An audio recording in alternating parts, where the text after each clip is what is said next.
La campaña militar de Israel en el sur de la Franja de Gaza ha visto una nueva jornada de intensos bombardeos mientras el ejército israelí intenta acabar con los terroristas de Hamás que, según dice, se esconden en la ciudad de Khan Yunis.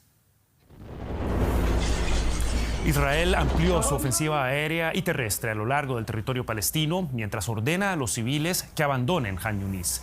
Muchas personas que ya de por sí habían sido desplazadas del norte de la franja se ven obligadas a desplazarse de nuevo, lo que sigue generando críticas internacionales. El ejército israelí afirma que más combatientes se rindieron, entre tanto, en el norte.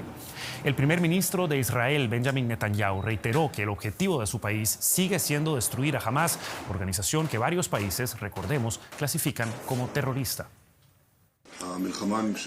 La guerra continúa aún con más fuerza e intensidad en el norte de Gaza y en el sur para lograr todos nuestros objetivos. La eliminación de Hamás, el regreso de todos nuestros secuestrados y la promesa de que Gaza nunca más será una amenaza para Israel. Hoy llegará otro cargamento, de hecho ya está aquí, con municiones importantes para continuar la guerra. Doy las gracias al presidente Biden, con quien hablé el otro día también sobre la correcta y justa posición de Estados Unidos en el Consejo de Seguridad y por supuesto también sobre la asistencia material que brinda a las fuerzas de defensa de Israel.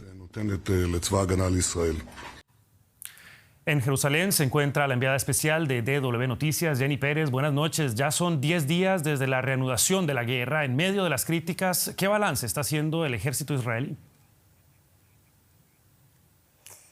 Israel no va a detener los combates en la Franja de Gaza, no después de las informaciones de inteligencia que ha librado el Mossad, que asegura que los rehenes en poder de Hamás están en el centro y en el sur de la Franja de Gaza en distintos puntos.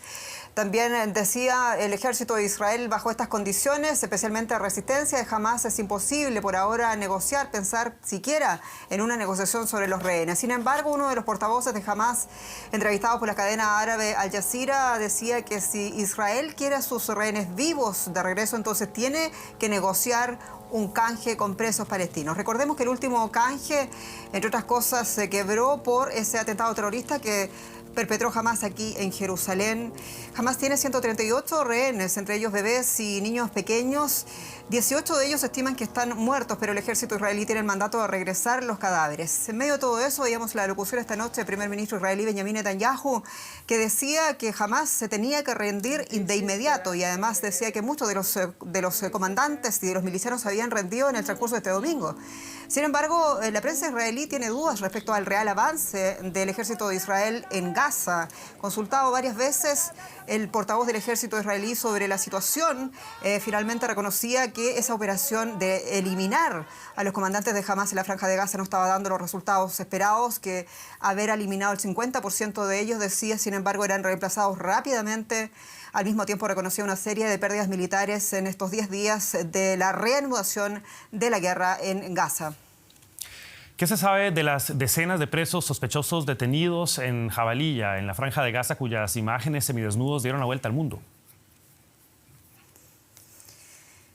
Esa es una información que también ha liberado el Haaretz, que era uno de los medios que publicaba estas imágenes donde se veían a cientos de personas presos semidesnudos en el suelo, también con esposas. Bueno, el 15% de ellos, según la nueva información, corresponde a milicianos de Hamás, a personas afiliadas a esta organización terrorista. ¿Qué pasó con el resto? Hoy día, paralelamente, las fuerzas de defensa de Israel decían que habían sido todos liberados en el transcurso de las últimas horas.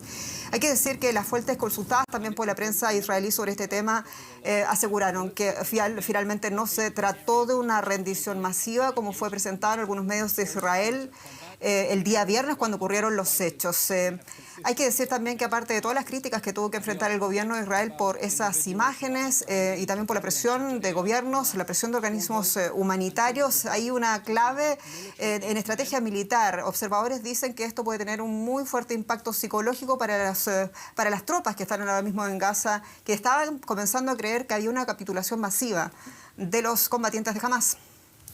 Jenny Pérez, en Jerusalén, muchas gracias. A ti. Y el ministro de Asuntos Exteriores de Jordania acusó a Israel de que su objetivo es expulsar a los palestinos de la Franja de Gaza.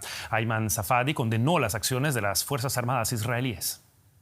Israel ha generado una cantidad de odio que perseguirá esta región y definirá las generaciones venideras. Por consiguiente, Israel está dañando a su propia gente más que a cualquier otra población en la región. Libra una guerra que no puede ser ganada.